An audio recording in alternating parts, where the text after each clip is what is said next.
Go.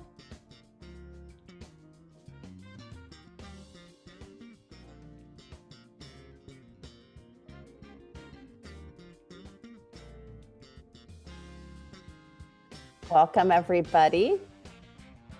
We are recording and we are just going to relax for a few minutes while we wait for everyone to get into the Zoom room. So you can just sit tight for a few minutes and we'll get started shortly.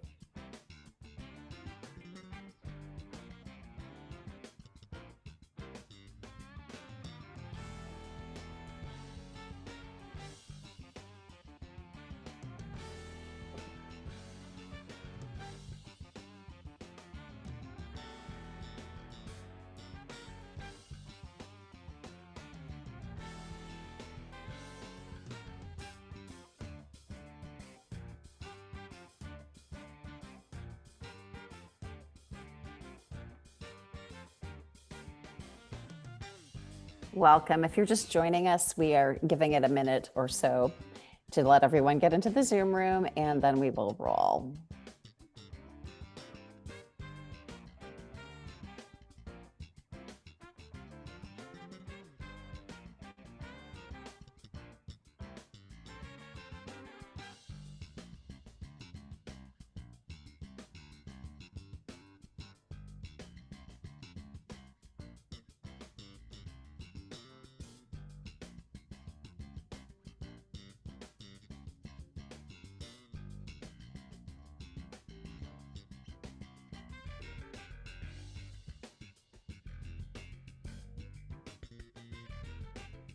We'll get started in just a moment. Still have a couple more people joining us.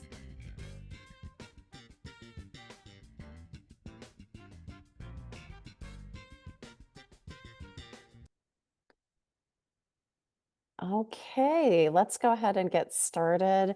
I'm Dr. Laura Bierma, one of your co-hosts for today, and we're so delighted to see you here to talk about teaching and writing HRD cases with a DEI or DEIB focus. So, and we still have people joining us, so we will continue to let people in as we go. So again, welcome to you all. And I am going to go ahead and get started because we wanted this to be, a focused session to help you hopefully decide to write a proposal for this forthcoming volume. So we do have some slides to share, and I'm going to kick things off, and we will do some introductions as well. All right.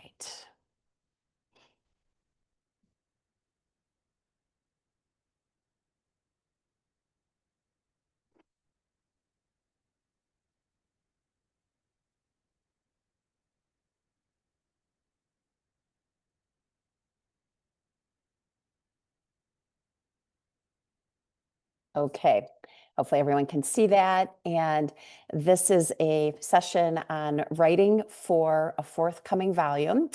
That's a two-book series of HRD cases. We'll say a little bit more about it. And your hosts today are the four co-editors, and we will introduce them very briefly and give you a chance to also introduce yourself in a moment. And we have a focused agenda today. So we will start with some introductions to welcome you all. And then we'll talk about the purpose of the case study book and give you a little bit of information about what we are looking for in the cases, and then talk about how to make a proposal. And of course, entertain your questions. And to set the context for what we're thinking about, Sandbrook and Stewart actually wrote about the need for case studies in HRD over 15 years ago. And I'll just capture one of the quotes from their work is that not sufficient case studies, or they are too out of date, are problems associated with how we teach people how to do HRD. And so this underscores really the need for great teaching cases, in our field. And so we're going to move into some introductions, and we're going to start first with our editorial team, and then we will invite you to share a little bit about yourself in the chat. And so with that, we do have a 4-person editorial team, and I'm the lead editor on the DEI volume, so I will start. And I'm Laura Bierma. I'm a professor at the University of Georgia. I know many of you who have joined us, so it's great to see friends and hopefully new friends. And we all are just going to give a brief bit about ourselves and our interests in the topic. And I think throughout my career as an academic, my work has focused on workplace health for humans that incorporates justice and equity and certainly inclusion. So I think that I see this work as a continuation of that. And also, it's really never been more important for us to make sure that our field is helping organizations address issues that don't go away because they are perhaps not politically popular. So with that, I will turn things over to the next editor, which is Rashi, and she has laryngitis a bit today, but she is going to introduce herself. Thank you. Thank you. I'm very excited to be here again. As Laura said, I'm a bit under the weather. But as Laura was saying, cases are so much needed in our field, and specifically cases focusing on social justice, diversity, equity, and inclusion are needed even more so during the current time. And in my own work, of course, in the field of HRD, as some of you may know, in my research, I focus on developmental relationships.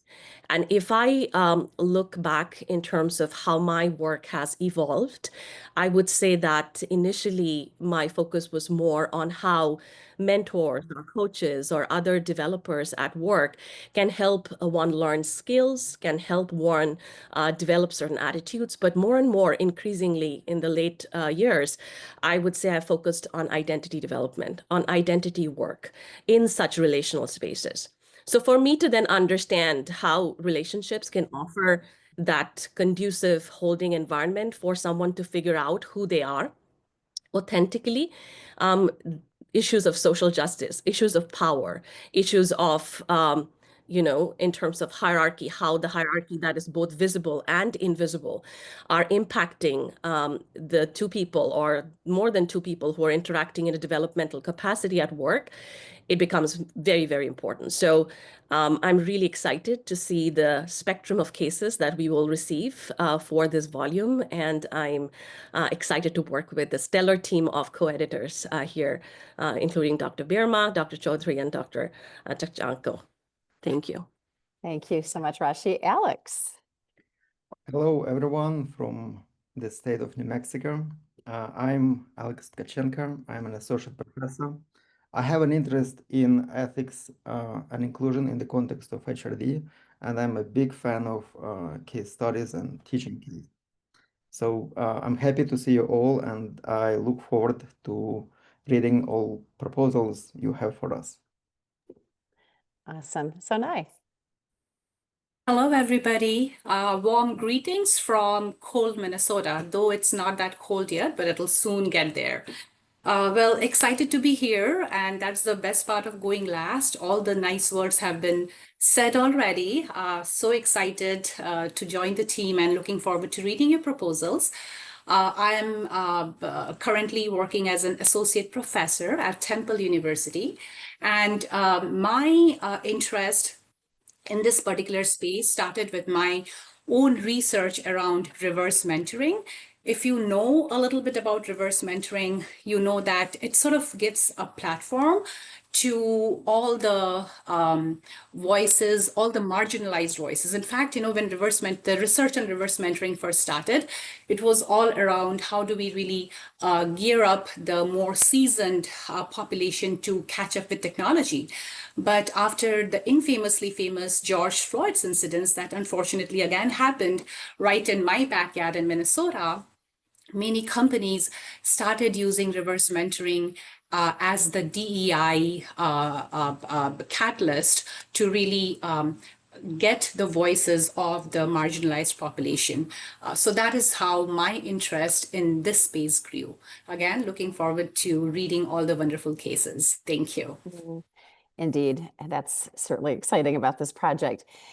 Okay, so we are going to invite you to do a check-in in the chat. We have several people who have registered today, which we're thrilled about. So briefly tell us in the chat, where are you joining us from today, and your name and institution, and briefly your interest in DEI cases. And I didn't mention I'm in Michigan for a couple more days before I go back to Athens to get my semester rolling. We actually started last week, but I don't teach until this week. So it's hard to let summer go. And I already told you about my interest in DEI cases, but again, I think we're deeply committed to this work and feel like if HRD isn't upholding that commitment, perhaps nobody will be right now. So we thank you for being here and for contributing to this important work. So I'm looking at the chat, waiting.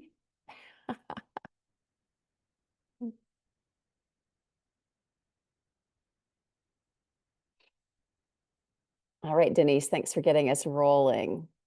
All right. Oh my goodness. We've got people from all over the place. Panama, good old Atlanta. Hey, Rachel.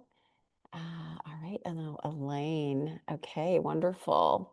England. Okay, practice. University of Maine. Okay, Texas. All right. Neurodivergence. Yes. Tanvi, that's really important as well. Okay. Cheryl, all right. Great to see some former students from Georgia. All right. Yes, higher education, very important context. Kevin, yeah, great to have you. Ishika, okay, love this. Disability inclusion, very important.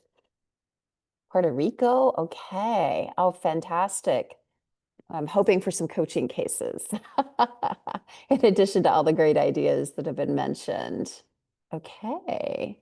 All right, Emma, good to see you. Go Jogs. And Debbie, okay. Oh, wonderful. DEI teams. Yes. India, wonderful. Workplace inclusion, gender mentoring leadership. Well, I love the list that we're seeing. And again, we thank you for your time. And we appreciate you all being here. So I am going to continue. And next, we want to move into a review of the case study book purpose and what we're looking for, particularly in this volume. And so there are 2 volumes to this case study, and I really must credit Alex because he is the brain behind this project. And this has been a few years in the making, actually, when he first approached me about working on developing a case study project for HRD. So Palgrave Macmillan will be publishing this project, and we are targeting by the end of 2026, and we can certainly review more of the granular dates if you're interested in that, but by the end of next year. And today we're really here to talk about DEI perspectives in HRD and adult learning. And the other case book is focused on learning and development. And so we'll be working together just in case people submit a case that might be better for one of the other volumes. But we're really thrilled that we're going to be able to bring these 2 cases forward to enhance learning and teaching in HRD. And so here's a little bit more about the purpose. And of course, we've got the wheel of DEIB or DEID, or, there's lots of different ways we might define this work. And our goal is to incorporate real world teaching cases that give our learners applied experience and tools that they can use when dealing with issues of equity, justice, and inclusion and belonging in organizations.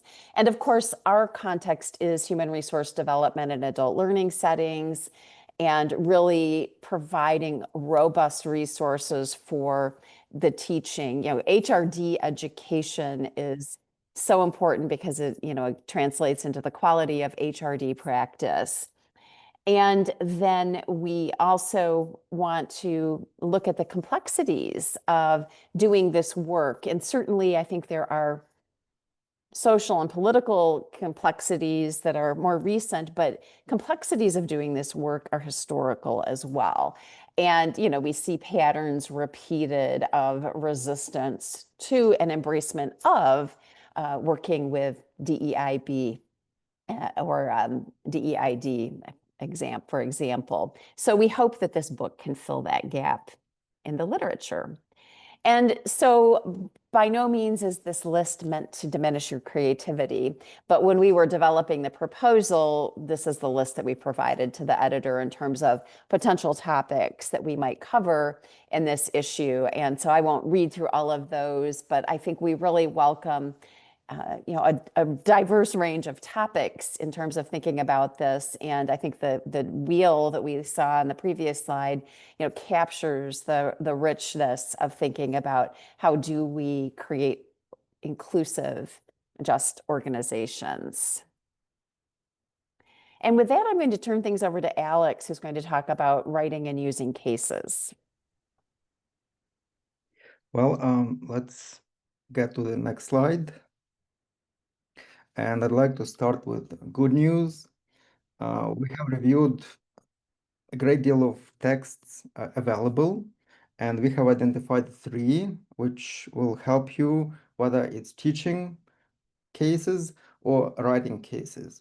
And those 3 fit really well with the scope of our project. So you can check with your library. Maybe you will ask your librarian to purchase one of these, which I did. Also, what I'll be talking about is largely covered at the Academy of HRD, but also at the Academy of Management workshops. So if you have a chance to attend any of the upcoming workshops, that would be also a great opportunity. Next slide. Within the scope of this project, this is how we define a case. And this is really a working definition, but just as a reminder, we are looking for a story, a description of an actual situation. That is, we are looking for real-world cases. Case study involves a decision, a challenge, an opportunity, and a learner literally can step into the situation and try to figure out what would be a good decision or solution to the problem. With this, I want to make a distinction between 2 types of cases. Decision and problem-based cases, which we refer to as teaching cases, as well as best practice, or what we refer to as illustrative cases. So our interest in decision and problem-based cases where there is a problem, but there is no obvious solution.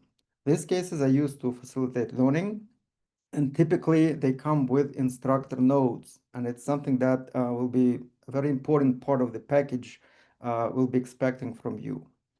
There are different cases in terms of length, short and compact, up to 3 pages, let's say, as well as long cases, which can go more than 3 pages, 10, 15, etc. Within this project, we're looking for compact cases, up to 2,000, 2,500 words. I guess, next slide.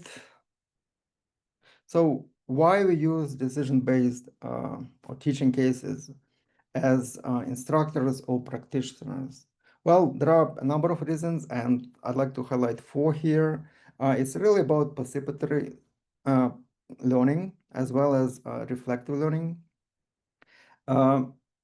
When you give your learners a case, it is about problem-solving skills that they will develop. A very important point, once you create a safe learning environment, case method becomes an excellent method to practice decision-making in a safe environment. And if you attended the Academy of HRD meeting where Amy Edmondson talked about her research, that's what she reconfirmed just after the workshop that Laura and I gave to HRD participants that day. Last but not least, with the case method, learners will be presenting their solution and discussing their solution. So it is an opportunity to develop your students' communication skills as well. Thank you, Alex. I'm going to pick up here and just talk a little bit about the how of teaching cases. And actually, I think this was supposed to be Alex's part, so why don't you pick back up? Okay, Sorry. I can continue. Well, Well, this is a typical case learning process, which many of you are very familiar with, and which probably you practiced when we had face-to-face interactions with students before COVID. Essentially, you give students an opportunity to read the case, to prepare for the case discussion. In many instances, you would break them into small groups where they would brainstorm solution, discuss pros and cons of their decision, and then you would open it up with a class discussion where you would discuss which solution is probably the way to go and which solutions probably are not that great. And that would be also an opportunity to introduce new concepts, to link practice with theory, and generalize that specific case to a broader sort of context. In our case, human resource development or adult learning. There are variations, and after COVID, since many of you, including me, moved to online learning, this evolved, adapted, and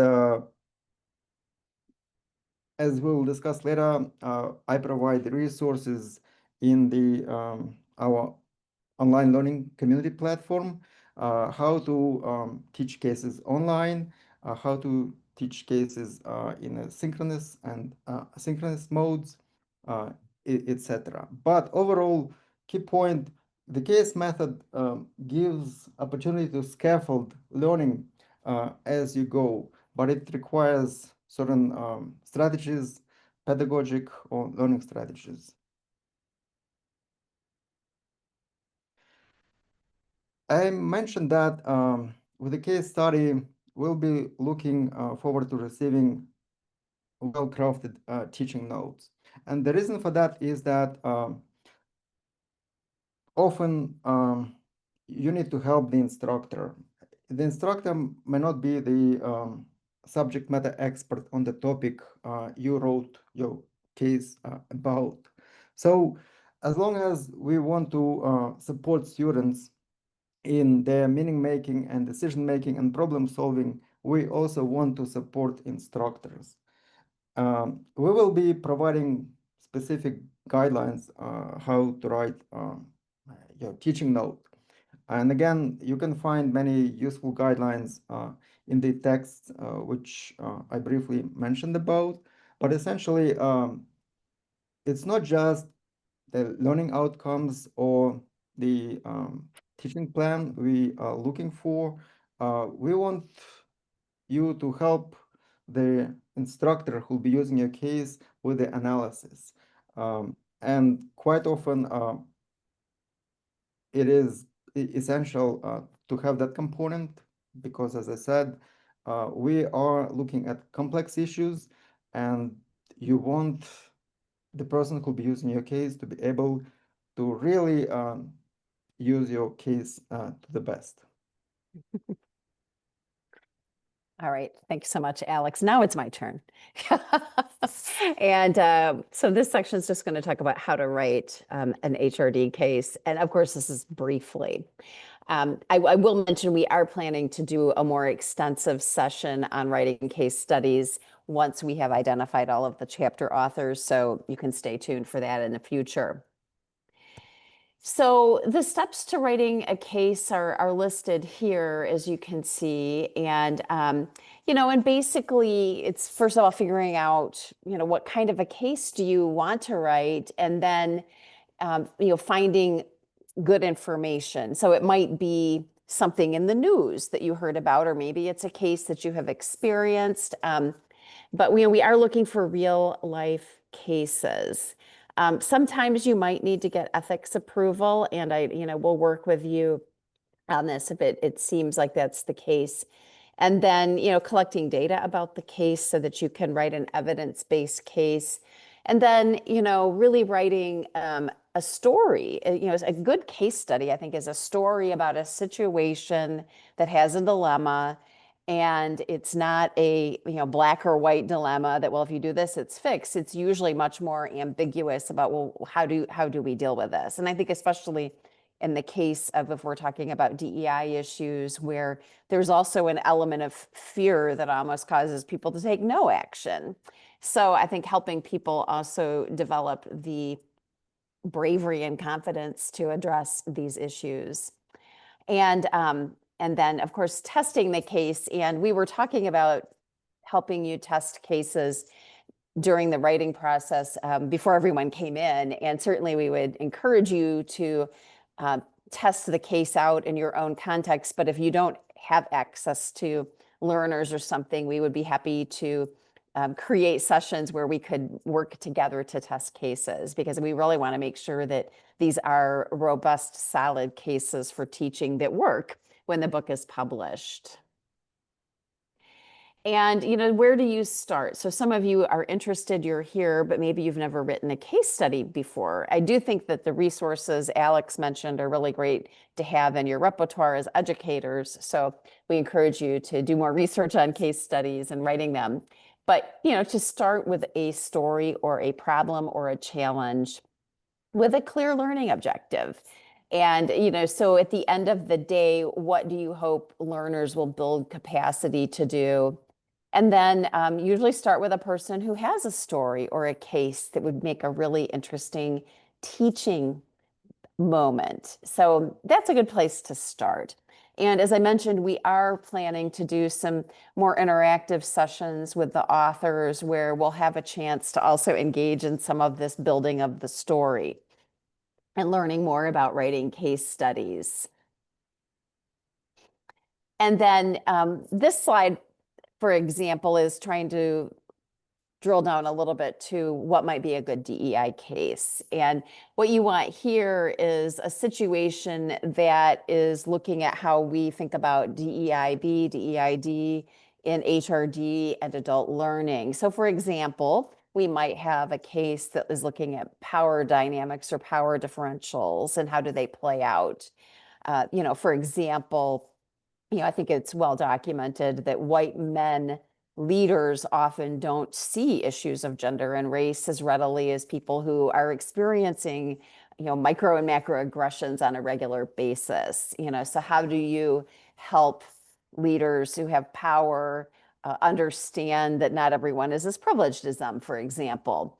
Or intersectional leadership development might be another case. Now, I teach leadership development, and I think much of the leadership development that goes on in the world is very poor. It's based on Western masculine models. How do we develop leaders that actually can build inclusive organizations? Another example might be allyship in terms of, how do people become allies and support others who don't have privilege within their organization? And again, this is not meant to diminish your creativity, but to get you thinking about stories. Now, you can read the newspaper or, look to other outlets of information and find stories about these three issues very readily. And then again, starting with a learning objective. And I think this is really important. And actually, I'm going to turn things back over to Alex because it's his turn. I'm not doing very good at taking my turn here, my friend. Absolutely. So you can start with an issue, but also let's say you have a course and you have your course objectives, and you understand that this topic and this topic and this topic, you have it fully covered. You have material, you have activities to bring to your class, but there is a topic for which you don't have good learning materials, and then you're considering what my learning objectives would be for that session. And it's possible that you might already have a case or a person who can tell you a story, and starting from your learning objective, you can start thinking about a case you can write. And we already received a submission from somebody who says, oh, I have this course, I have written this case for my course, could you please have a look at it? Why? Because the person had a need and the person wanted to create a case for specific learning objectives in that class. So that's another way to think about where to start with case writing. And of course, you have colleagues. or maybe you're doing consulting or you're doing research, and you have a person who has a story to share with you, and you listen to that story and you're thinking, wow, that would be a really good teaching case. But also, and let's call that person a case lead, you can probe deeper and ask the person to share something that happened at work that surprised that person, or something that really didn't go well. And then the question is why, and boom, you have the story which you can turn into the case. So finding the right case lead, having a conversation over a cup of coffee can lead to a good idea to write a good teaching case. This slide kind of suggests that there are different types of cases based on sources. We included this slide to illustrate um, one important point for us. We are interested in real-world cases. Cases you write based on conversations with case leads. Cases you write when you conduct a field study and you have actual data. The data can be primary, which the person owns or the company owns, or secondary, which is publicly available. Um, but also you can think about cases which are purely hypothetical, not grounded in real world scenarios. For the purpose of this volume, we are primarily interested in cases that are based in real world scenarios, in real data, and not hypothetical cases. This is an illustration and kind of follow-up based on what I have just discussed, where you can find good field cases. Well, think about people you can talk to, and that could be your academic colleagues, that could be your students who already graduated, who are doing great work, and you can reach out and ask them, so what's happening? Are there any challenges? Are there any solutions? Is there anything I can use? And you know what kind of courses we have. Do you have any suggestions for me? Sometimes social media and the issues that get attention could be one way to think about complexity or issues. Also, for secondary sources, that could be, of course, magazines, the internet, um, or other information that is publicly available. So, how do you write an engaging case? And this is a very brief overview. Part of it you'll find, some of it you'll find in the text, but to make cases engaging, especially with compact cases, you want to have a character, something or somebody actually your learners can identify with and relate to. You want your case to be interesting, and you start with what the authors call a hook, something that is very sort of engaging, creates an interest, surprise, and the learner wants to know more. With compact cases, you might kind of start with the problem that the protagonist is facing. As you develop your case, consider which action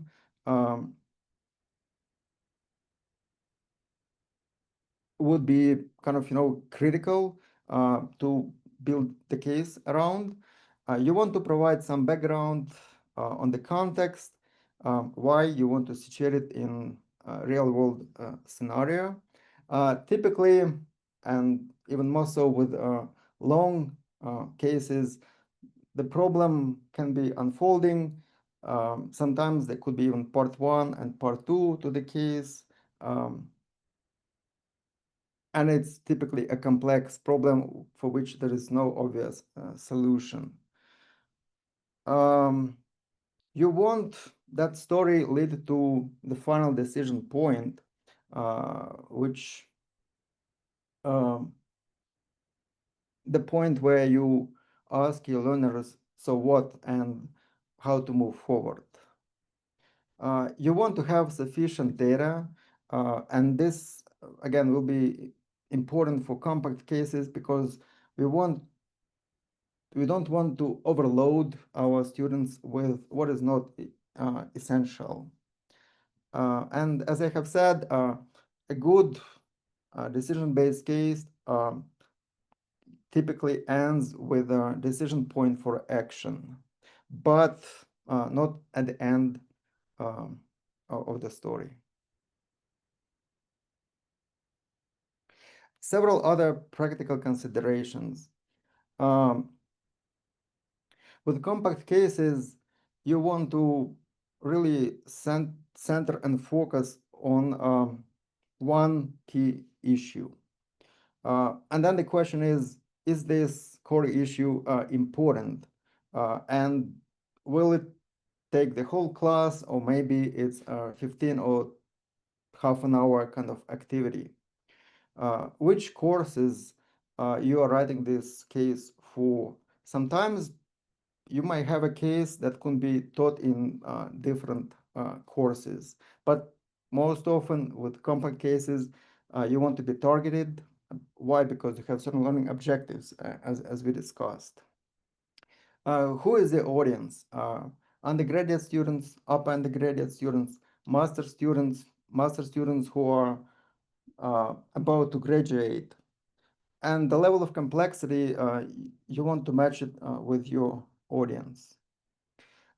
We talked about the teaching plan, and it's something again that you might want to consider as you develop your case and your teaching note. Is this for half an hour? Is this for one class? Or maybe it's for several classes. And as I mentioned, especially in the context of writing compact cases, you want to be succinct and make sure that there is enough substance for the case. And if there is extra and not that relevant information, you may want to leave it. Okay, now Sonai is going to talk about how to make a proposal. And then I see there are a few questions in the chat, and we have made time at the end to answer all of your questions. So we'll make sure that we attend to all of them. Sonai. All right. Thank you, Laura. And thank you, Laura and Alex, for your very thoughtful and detailed insight. So this is where the rubber hits the road when we are talking about the milestones and the action items.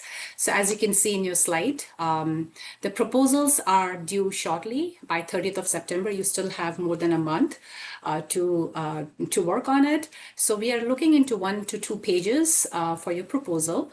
Then the next step is to write the case studies along with the instructor notes. And of course, as is obvious, then the editorial team will be reviewing the case studies and your instructor notes, followed by final revision and publication. And as the next step, as you're writing on their proposal, oh, by the way, there are 2 volumes to it, as Laura already mentioned.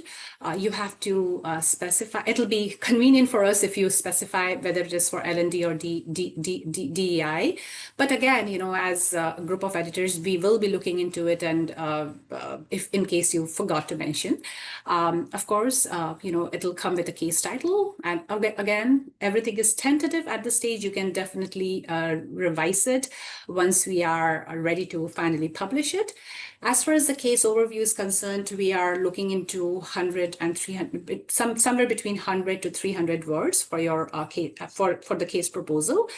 And in your case proposal, please tell us what the main issue is based on what Alex was just sharing with you. Tell us the scenario or the challenges or the obstacles as it relates to HRD and adult learning. Tell us more about the case setting, what kind of industry you are operating, your case is operating in, what is the organization size, tell us more about the sector, whether it is IT, whether it is healthcare, business, nonprofit, for-profit, government, whatever. And of course, tell us about the keywords that will help us identify the key themes in your cases. Then it'll be followed by some 2 to 3, again, everything is tentative at this stage, discussion questions or learning activities as instructors. We all know that we love learning activities. So tell us, what are some of the potential discussion questions? Those are talking to your learning objectives or the learning activities. Those are accompanying the case. And we would really appreciate if you can give us some additional information when it comes to whether you have taught this case previously or this is a completely brand new case. And as Laura was suggesting, that we would love for you to pilot the case, but in case you are not able to, we would think about ways of how we can do it. And as far as the contact information is concerned, provide the names of all the authors with their institutional affiliation and corresponding contact details. Thank you so much, Sonai. And now Alex is going to tell you about a really cool digital platform that he has organized for our work. Well, this is in the process of developing and becoming. The screenshot you see was taken probably in June. Now, as of today, we have 14 members, and I have more than 20 people with pending invitations, and I'll talk about it. But essentially, we want to support case writers, but also instructors in HRD and adult learning.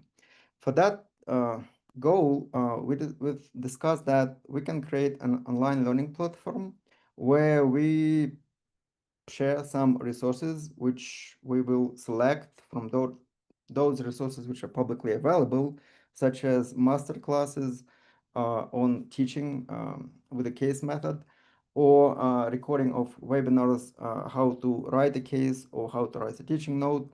And you already can find this information on this platform. More so, we currently have 2 discussion forums where you can recommend a case for the community if you found it helpful, and discuss the strategies you used for that case, both for HRD related topics and DEI related topics.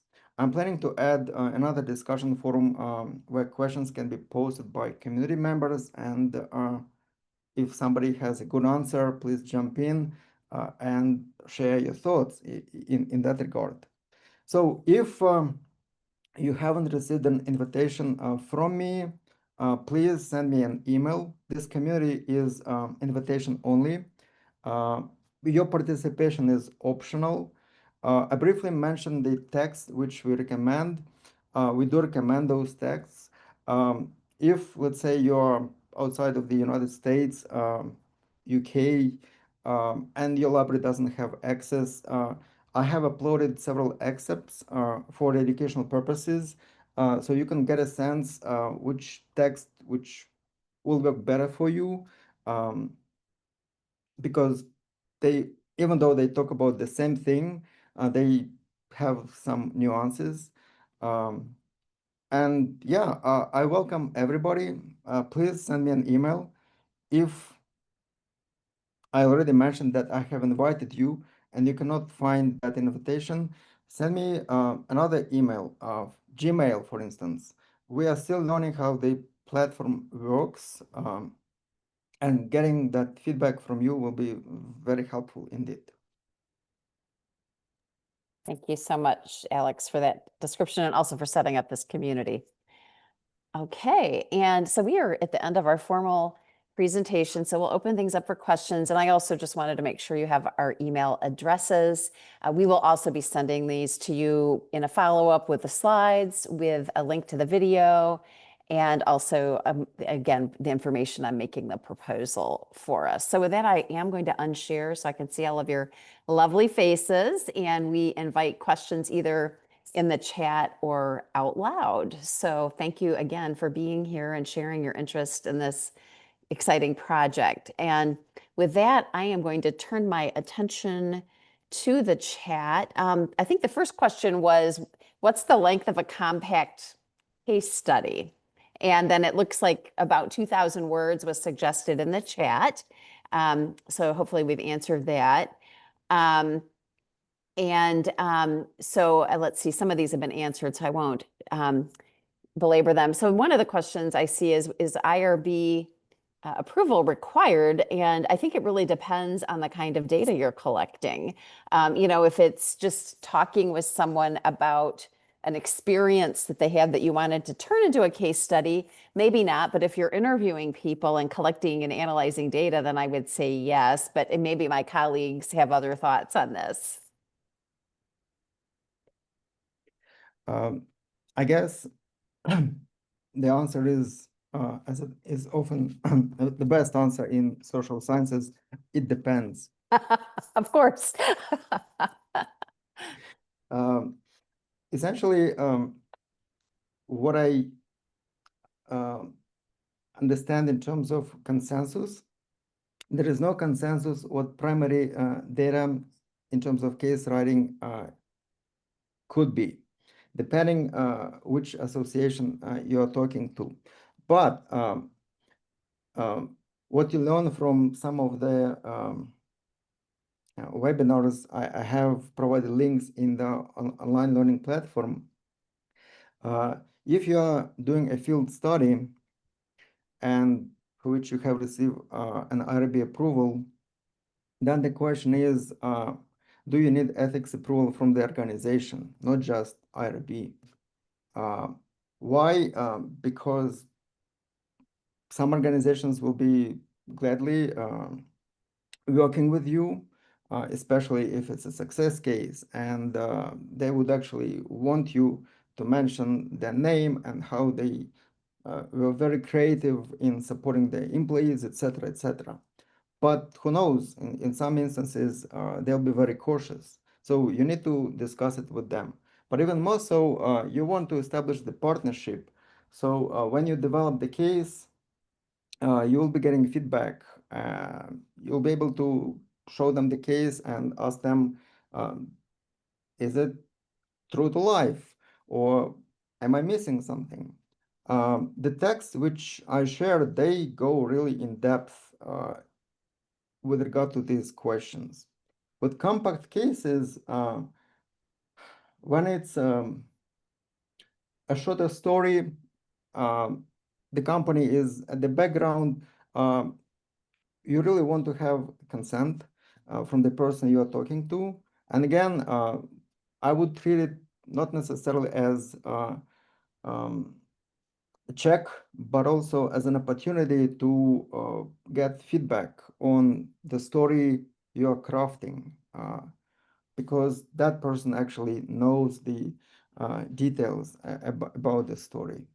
So I strongly encourage that you zoom in into your instance, because as I said, it often depends. What we'll be doing, we'll be asking you whether this case has been published or not, but also if consent was needed, have you received one? Thank you. I think we've answered most of the questions in the chat. If I've missed one, let me know. We have put the target timeline in the chat, as well as the resources are listed, the books that Alex recommended. Let's see here. Have I missed anything? We do encourage the use of pseudonyms if you are, speaking with someone or using their story. And of course, if you're using interview data. And let's see here. Laura, there is one question on, does the 2,000 word length include case and teaching notes? I can take that. Thanks, Alex. For the information we ask you about in case proposal, it is about the case itself. Teaching note is a separate submission. Actually, it is another file in the package. but the teaching note will be published on the publisher's website with some restrictions how to access it. So students may not get access to it, and instructors will be able to do it.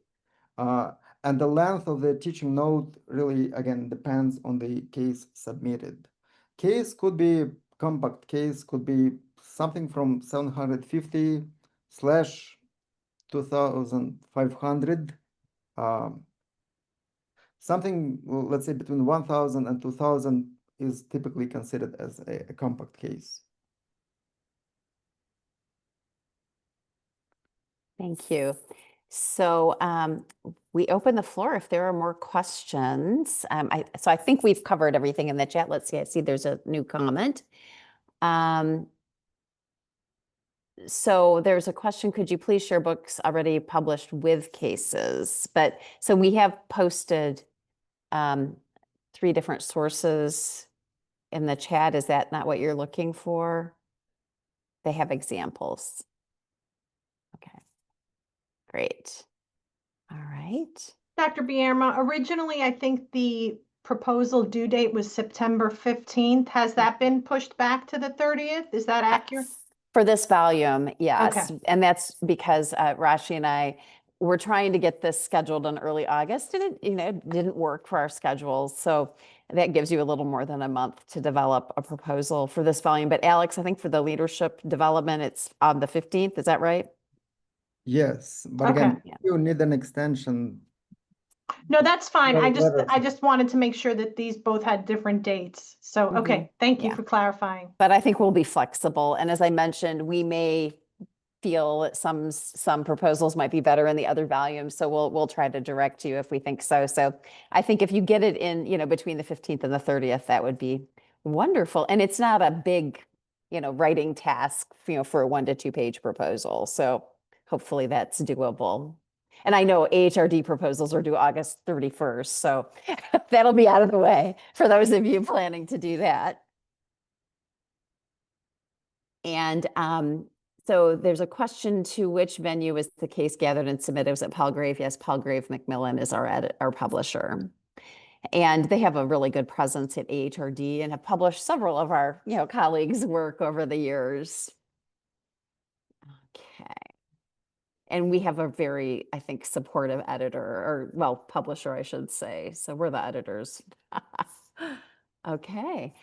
Well, we will certainly hang around if people have more questions, but I also know you are all busy people. So if you do need to sign off, you are welcome to do that. And you know how to find us. And we really appreciate your time and interest. Thank you so much.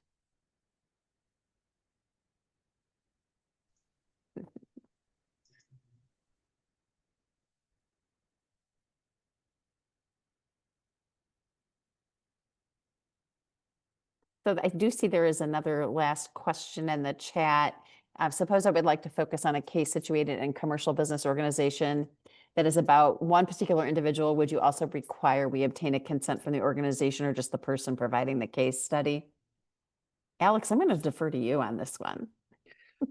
First, I would talk to that one individual, and then I would get a sense, and that individual might actually have an answer. But also then it depends how the case would look like and what it would entail. If it's 750 story, which is kind of abstract, and the individual is masked, maybe there is no need for sign off from the organization. But talking to that person, this is where I would start with. Thank you very much. Thank you. We hope you'll submit. All right. Thanks. And then I did put Ishika's for your question. We will not be doing another session before the 30th, but once we have our slate of authors, we will be offering some sessions, with more depth on writing case studies and opportunities for testing case studies for those who need it.